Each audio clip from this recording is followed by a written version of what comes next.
after a long time I'm shooting a long video for my YouTube channel. So just a few years ago I finished the book Bell Jar, written by Sylvia Plath, and actually I was not feeling that well today. I have so much pain in my teeth because of my wisdom tooth, and I thought that I'm going to take a painkiller and I'm going to fall asleep.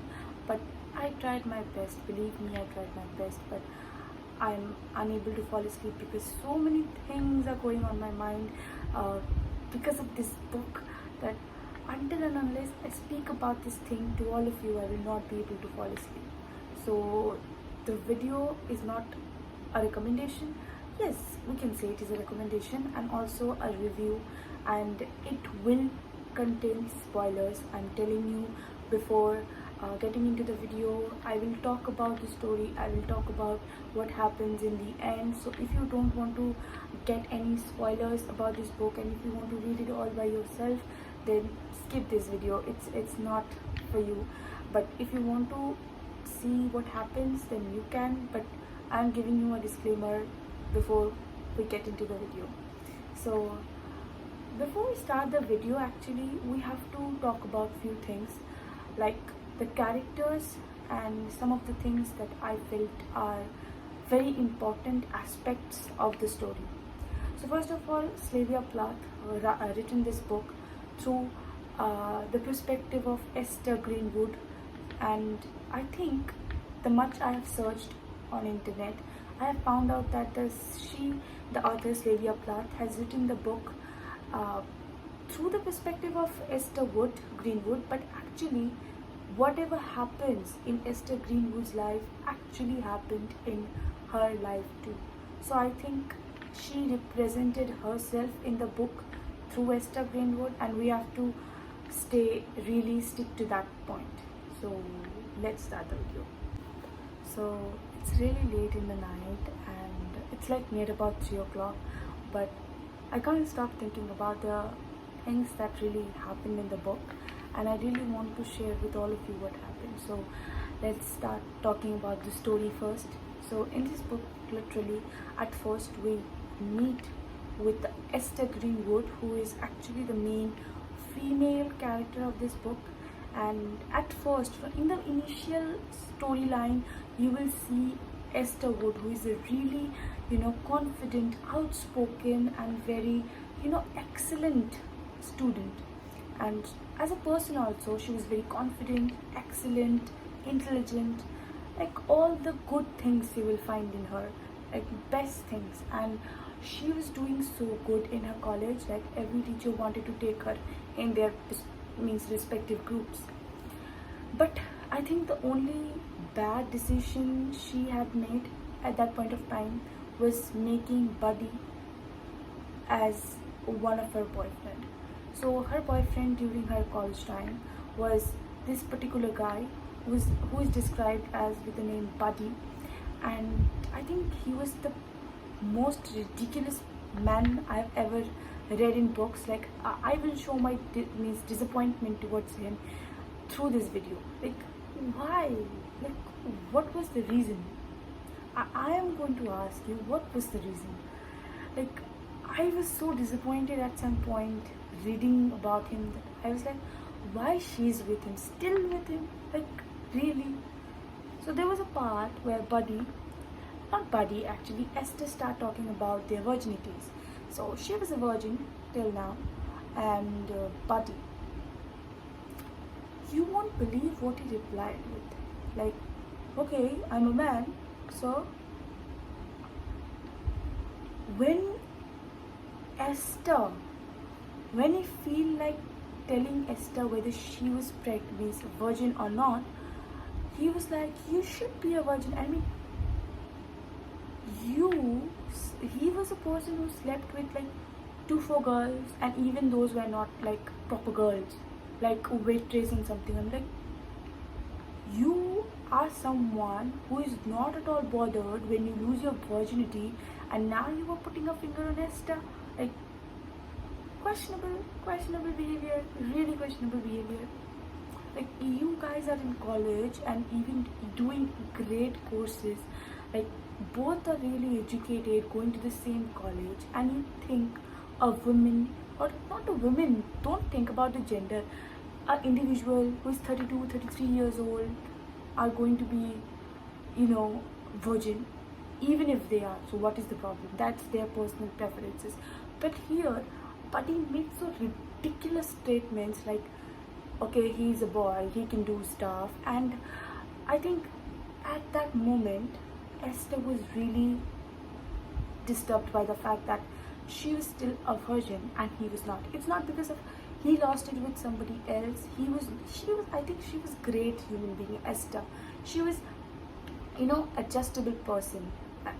Up to that part, I feel that she literally was a very adjustable person, because they, at that moment of time, she was not thinking about whom he slept with, whom he did this.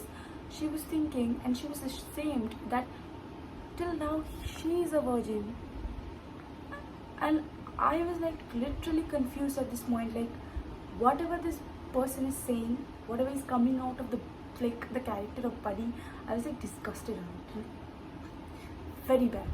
I really hated this character through all my heart. Like from the bottom of my heart, I have just pure hatred for that person. So after this small incidents she faced with Buddy, I think the Buddy, obviously Buddy was a very ridiculous man, and he was someone who was sitting on top of patriarchy in the society. But you know, if you look a little broader, with a broader view, we will be able to understand, yes, Buddy played an important role in what happened to Esther, and her future played a great importance.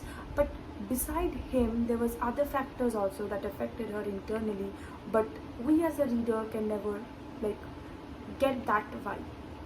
So let me tell you honestly that when you will start reading this book, now you will understand the condition when Sylvia Plath was writing this book. She was not that great, because all the sentences and all it means, when I'm talking about, like suppose I'm talking about my water bottle which is behind me, so I'm going to talk about it and finish my whole thought on it. But she, while writing this book, she was like, she started talking, suppose she's talking about my water bottle, but suddenly out of nowhere she will talk about something very random out of nowhere. So that's how the whole writing is, and she jumps from one thing to other, so it's a little difficult to catch that thinking with her. And I feel there is a little confusion I have, but yeah, up to that I have understood that she had literal many other problems besides Buddy. And suddenly, after she faced so many problems with Buddy and herself, she suddenly out of nowhere left her college and came all the back to her house. I don't know why, what was the reason, I don't know, don't ask me. I'm also a reader, and I didn't got the part of why she came. The reason is still unknown to me. But yeah, she came back to her home. And when she came back to her home, there was a certain feeling inside of her that she didn't want to do anything. No job, no work, not getting married, nothing. And she just wanted to write poetries and stories, and even sometimes she didn't want to do anything. And up to this part of the story is same, is good. Whatever is going to happen next, you will not be able to even figure out, like, this happened actually. So yeah, after she came back home, things went literally downhill. So after she came back home, she was feeling this thing that we all feel. I'm going to bet we all feel the same, that some days we don't feel like waking up. We don't want to do anything. We just want to sit down. We just want to think. We just want to write. And obviously, we also go through such days, okay?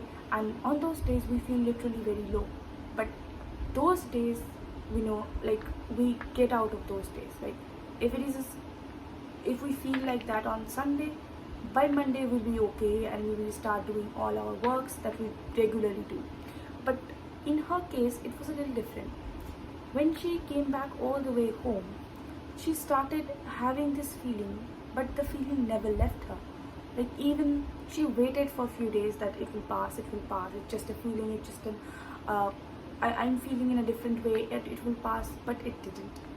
So someone, I think from close of her, actually suggested her to go to a psychiatrist, and she took that advice, which was great because back in the days, the mental treatments were not really good, not at all good. Like whatever you can see nowadays, like therapy, some medicines, it was not like that. Like back in the days, if they found someone like who is behaving a little different, maybe that can be because of anxiety attack, they were given literal shock treatment for like over weeks and months and over years to make or fix them. I don't know what is there to fix people, but yeah, back in the days the treatments were really horrible, like horrible. Like it was not like you can go to any therapy, have 2-3 sessions and you will be all right. If somebody found out that you are not behaving the way a human should be, you will be put in an asylum, mental asylum, straight.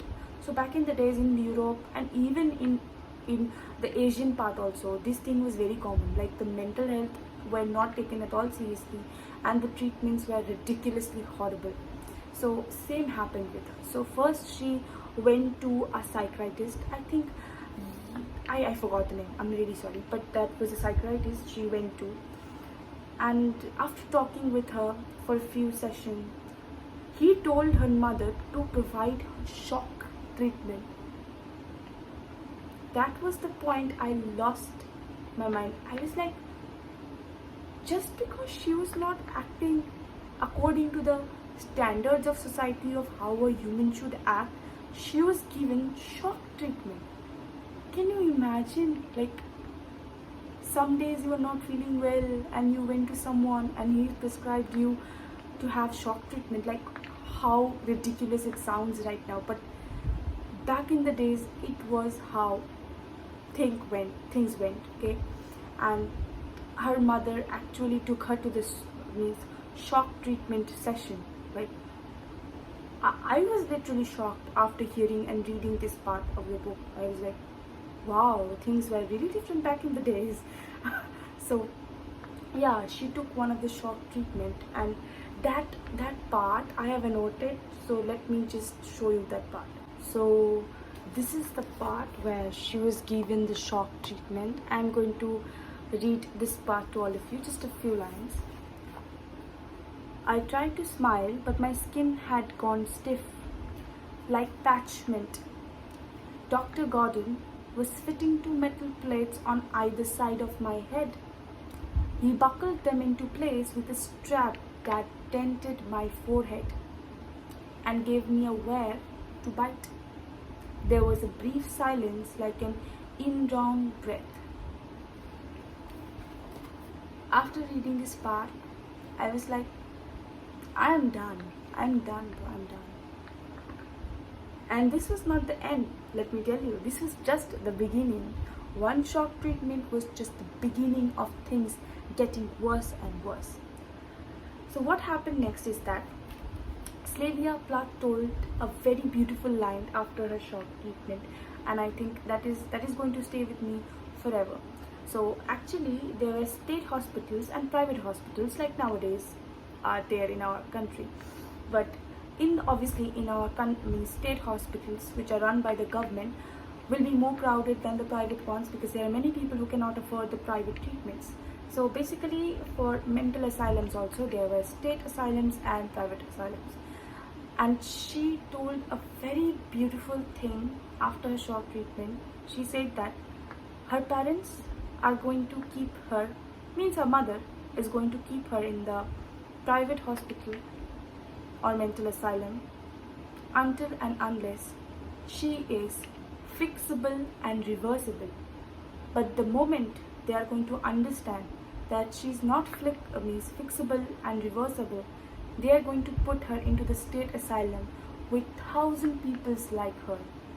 And it hit me really hard. Like, isn't it true? Like, until and unless something is fixable, we put effort into it. But the moment we feel that this is not going to work out, this is all our hard work is not going to pay anything to us at the end of the day, and we don't put any effort to it. Not even like, let's put some effort and see what happens. Like, no, we don't put any effort. And I think That was one of the most beautiful lines I have read in this book. Like, there are many lines, but that line still stayed with me, and I love that line. And what happened next is that, let me tell you. So after this incident of a shock treatment, she again comes to her home and started living with her mother. But, there's a but. She tried committing suicide. I don't know how, but I think, I remember, she tried taking pills and killing herself, but I think it didn't work out, not at all. When she woke up, she found herself on a hospital bed, and after that, means before this incident, obviously, she was given shock treatment and she was sent home. But after this step that she had taken, doctors were not at all happy with her, and they didn't believe her anymore. So they took her into the mental asylum. The worst part is just starting. Wait, just wait. So after she goes to the asylum, there was a doctor who she found really reliable. At first she was against going to the mental hospital because she thought that, obviously she was okay, she was just feeling a little different, but that doesn't mean she was insane, which is correct. Like, if she was a person belonging from our timeline, I don't think she would have been treated in such a horrible way. Like, I feel like just you were not feeling the way you usually do, and for that you were given shock treatment. It was a little bit too much. Like, yeah, like a little too much. So up to the part is literally what happened in the book. And the next is that when she goes to the asylum, she was at first a little rebellious towards the people in there, but with time she also adapted to the asylum and the method, and she started enjoying her days over there. But one thing she noticed is that the people who do not get their breakfast trays in the morning are given shock treatment when others are having their breakfast. And she thought that she was really lucky because she was not given any kind of shock treatment after she came to the mental asylum, and she was happy about it and she was enjoying her time over there. But suddenly one day her breakfast tray was not given to her, and she knew what was going to happen. She knew. Obviously she saw others to go through the shock treatment when they were having breakfast. She also knew what is going to happen. So one of the doctors from the mental asylum came to her, took her to a private room, like a room a little away from the main hospital where all the patients stay.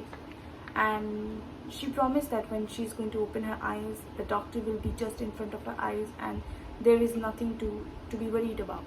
And the doctor was a really nice person actually. She literally helped her to cope up, her situation, her difficulties, and she was really helpful one. So again she was given another shock treatment. I mean, wow. She was given another shock treatment. Then when she opened her eyes, she finally saw the doctor, and she was happy because someone at least in her life kept the promise that they did to her, and she was happy while seeing her in front of her face.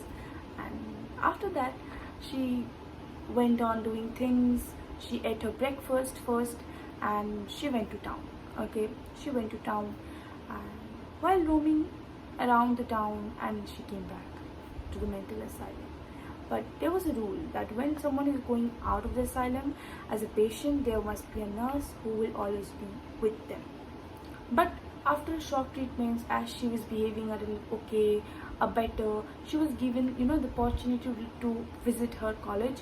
And one day when she visited her college, she met with a math professor, Arvind, who was another worst person I think she again met with. Like, I can relate with her so much because all the men she met with, starting with Buddy and Will and even Arvind, every single one of them was ridiculous, disgusting men. I have to tell you. First of all, the math professor Arvind was married. In her college, she was a math professor.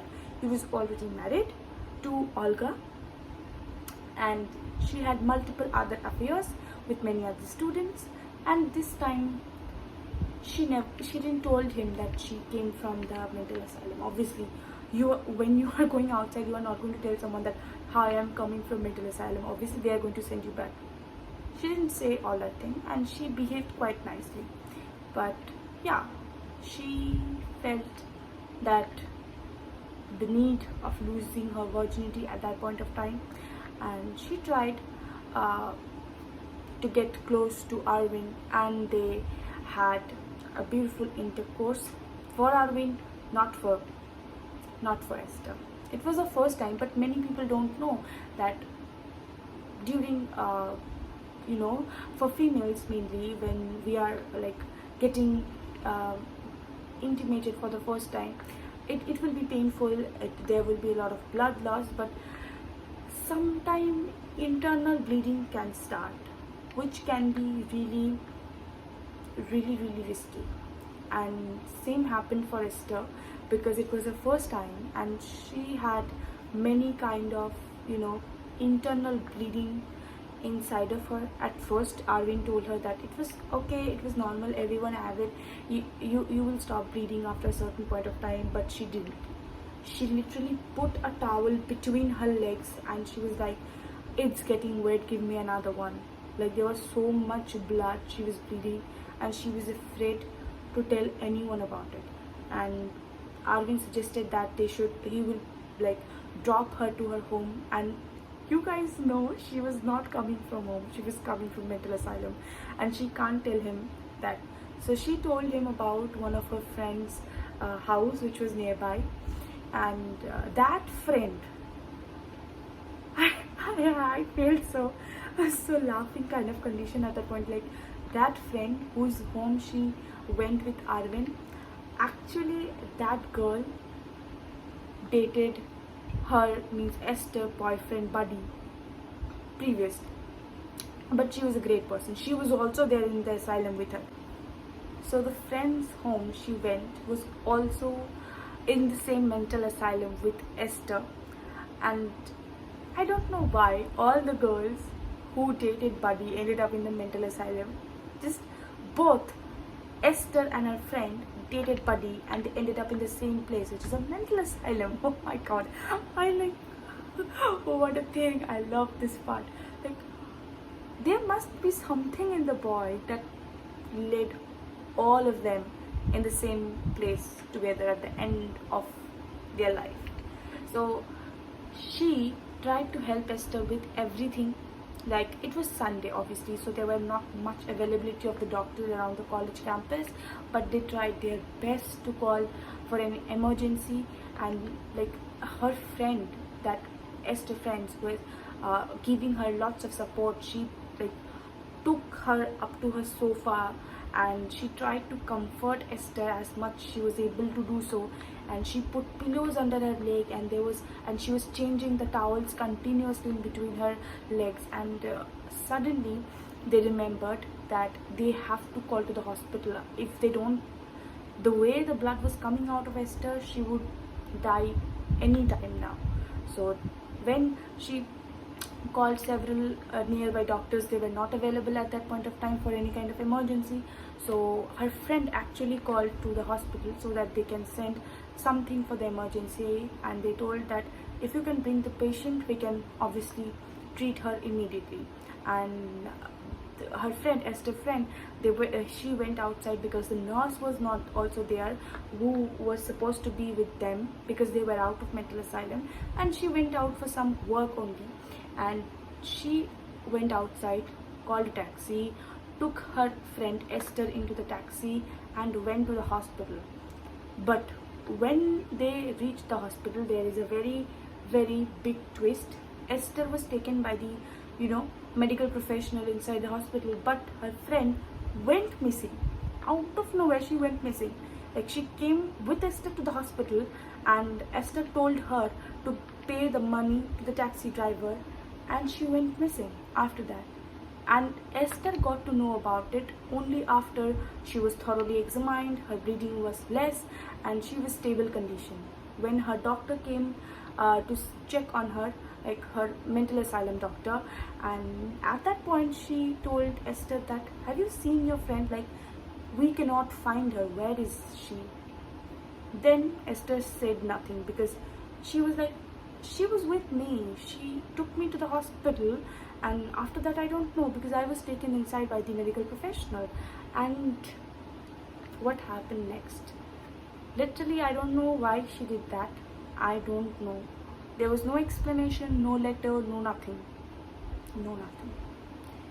So, after a few minutes or hours, I think, her doctor again came back and told her that they are able to locate her friend. But where? Where is she? She died. I don't know why. Like, literally, she was like in a condition you will never expect someone will commit suicide. Like, I don't know. That doctor means the psychiatrist doctor told Esther that her friend went into the deep forest near the ponds and hanged herself. And there was no letters, there was no last thing that she left, no explanation, no nothing. And I think that really, I don't know, that made me feel really numb. I don't know why. And after that, there is a particular one small chapter where she meets with Buddy after a long time. And the audacity this person has literally, like, makes my blood boil. Like, he came to see Esther and he knows that his ex-girlfriend died due to suicide, and her present girlfriend is not also in a very good condition. Okay, that is the thing. Still, he was saying that, what do you think about marriage? Like, now, who is going to marry you? Like, literally, she is in the mental asylum. She is getting treated. She is not well. At least leave her alone. You are going and telling her who is going to marry her. Like, seriously. And the main reason why he came to mate with Esther is really different. You are not going to get it. Guess. Guess. It's not because he was worried about Esther. It was not because he felt bad for her past girlfriend who died just a few hours ago, maybe. He came here to clarify that whatever happened to Esther and her past girlfriend was not because of him. Because if he gets to know in the future that all of this thing happened to Esther and her past girlfriend due to him, he will be not able to sleep. Like, oh my god, he was so good person. Too. Literally, he was like disgusting, the most disgusting character I have ever read in my whole life. Like, I have a pure hatred towards him.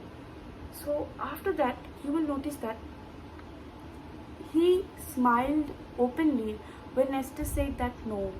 Esther didn't reply to this question, which is a very important part, because when Buddy was asking her, did any of this is connected to me? Did I do, like, sorry, like, he was asking that, like, he was anyway responsible for what happened to Esther and her friend. Like, he was like getting reassurance from her that he was not guilty of anything what happened. Esther didn't reply to this question. Doctor from behind Esther, who was standing the whole time, she replied, no, it's none of your fault. They did what they wanted to do. And Esther just laughed at this answer. And I think that shows all. Like, that is the all thing. So yeah, that is the whole story. And I feel a deep, cut in my heart after reading this book, because obviously Esther, who was actually the Sylvia Plath in this book, she was obviously released from the mental asylum because she died later in her years in her own home, and she also committed suicide. But I think there are many things that goes in our life that we never allow ourselves to talk about these things.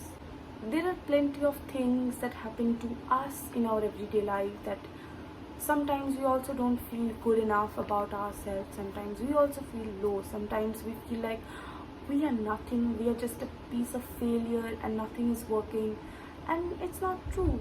Like, yes, it is partially, but not totally. Not totally. Like, it is not possible being a human that you will every single day you will woke up and you will feel, oh my god, I'm so positive, I'm so happy and everything is going great in my life. It is not possible. It is simply not possible. If you are a human, you will go through your ups and downs and your bad days and good days, and no one can stop you from experiencing those things. And I think I feel so much connected to this book because of the way she met with so many men, but each one of them was of same category, ridiculous patriarchal man. And I think I have also done the same. Like, life also like throw me such kind of things every single time.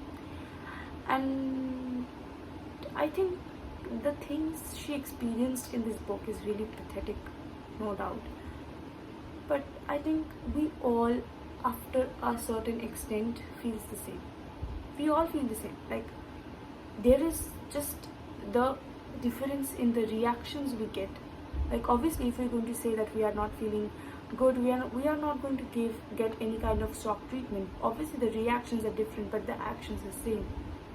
There are many people we see in our everyday life who looks really happy, who looks really funny, but they really are not. At the end of the day, if you visit their house, you will find out that they also cry themselves to sleep. And nowadays, this is the reality of everybody's life. They are going to show you that they are just like Esther Wood, Greenwood, that they're fine, they're all right, they're living their best lives and nothing is bothering them. It cannot happen. It simply can't. There are many things. There are many days you will not feel good. There are many times you will feel like no one is with me. But this is life. This is life. That I think Sylvia Plath, was courageous enough, because it requires more courage to live rather to die. And I believe in this quote. And I think she was courageous enough that she lived quite a long life according to her in this society. And I feel like she was not only a person who was considered insane by the society, but she was also a victim of patriarchy, and she was also abused.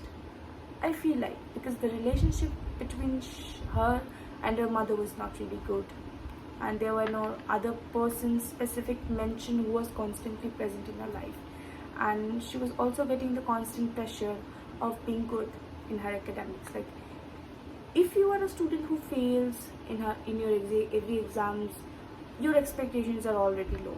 If you are an average student, you go with it.